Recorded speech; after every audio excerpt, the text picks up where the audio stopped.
Ever since last week when I was filming Poppy Playtime, I've been constantly thinking about content farming and its unoriginal practice. At the beginning of the video, I immediately accused Mob Entertainment of content farming, even though I was just talking about how Poppy Playtime came to be.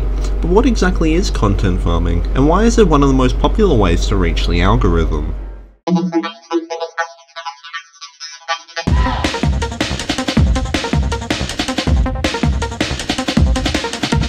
Before I start accusing channels of content farming left and right, we first have to understand what a content farm is. According to Oxford Languages, which is just the dictionary Google uses, a content farm is defined as a website that contains very large quantities of content, typically of low quality or aggregated from other sites, generated solely to ensure that it appears high on the list of search results returned by a search engine. Simply put, a content farm makes low quality content from other people's ideas in favour of audience engagement.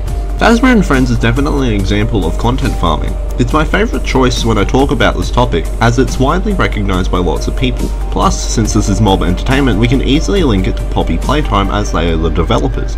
Fazbear and Friends was a show created by LaBellinger and Preciado brothers, who run both the Enchanted Mob Examination animation channels respectively. It was a take on the usual style of Minecraft animations, but instead used the identity of Five Nights at Freddy's, put it into a cartoon, and targeted it towards children. I was a fan of the series when it first released. I saw this as some sort of series that could be licensed onto streaming services such as Netflix. This was me thinking in 2021. I had no brain back then. After the first 3 episodes, the developers started to make compilations of shorts. This was because it was a lot easier to release minute-long shorts compared to 12-minute-long episodes. High Demand, however, did bring us a 4th episode, but that was it. After the 4th episode, it was compilation after compilation. Every week there'll be a random short that gets released onto the channel. This could be some dumb skits such as the Circus Baby and Funtime Freddy Become Real episode, or they would introduce a brand new character. The first time they actually did that was in the Golden Freddy Goes to Prison episode, where Foxy discovers buried treasure in the pizzeria. All the characters end up spending all of it becoming gold and buying expensive items, before discovering it's counterfeit. This is where the security guard from the Don't Come Crying video comes in and arrests them. I love how they end up referencing the song in the short. Oh, I miss me shit! Oh, don't come crying to me, Fox! By the way, did you know that her name is Audrey? I can't remember any time they mentioned it prior, but Purple Girl did mention it in the Shark Attack video. Ugh, what are we even doing out here, Audrey? Oh yeah, Purple Girl exists. Content farms always manage to make brand new characters. Some of them are actually good characters, while others are just absolutely questionable. Audrey should have only been created for the purposes of Don't Come Crying. This was just using an original character and adding it to the content. Purple Girl, for example, is one of the main ideas from a content farm. This is where you take a character, in this case Purple Guy, and swap something about them, most commonly being their gender. Purple Girl wasn't the only twisted character clone. Circus Baby ended up becoming a twin with the introduction of Circus Bluebee, then both Foxy and Bonnie ended up getting female versions of themselves. Heck, even Poppy, who was a character created by Mob Entertainment themselves, also got content farmed and was given a twin. Content farms use tactics such as making brand new characters. These characters are clearly fake and are not a part of the actual content itself. What Fazbear and Friends does especially well is making crossover episodes.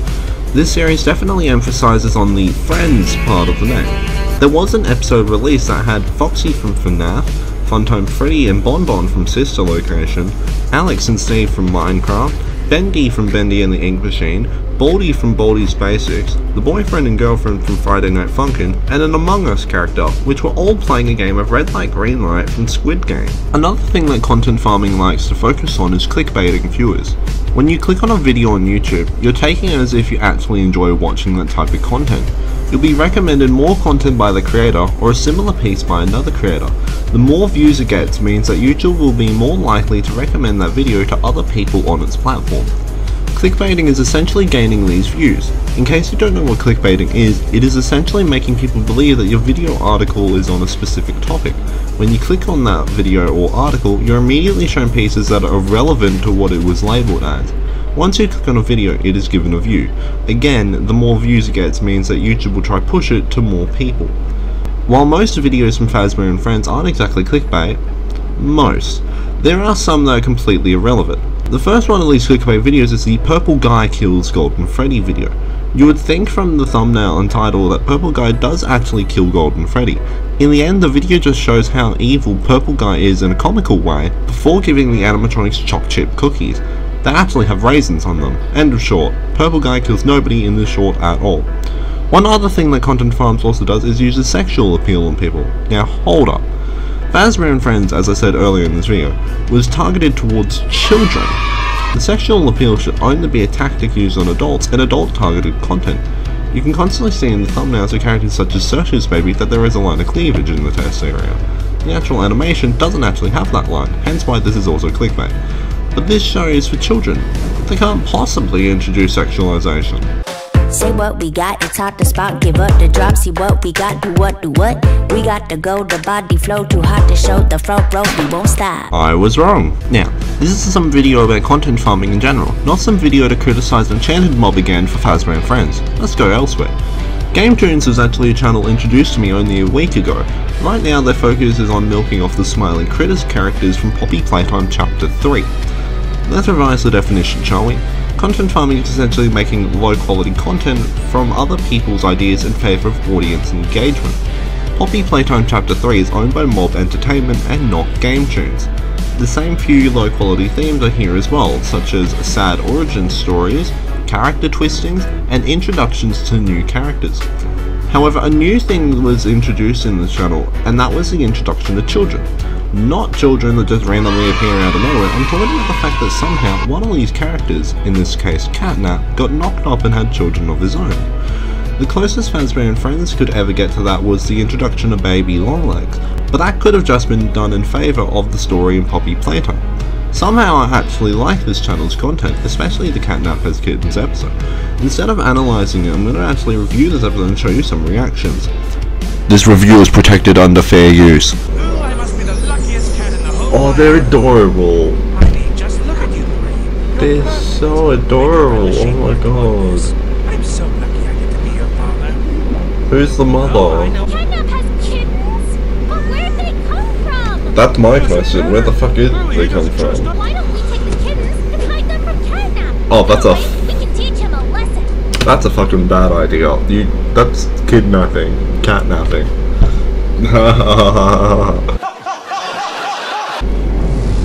Oh, not the car. Indigo! What do you think?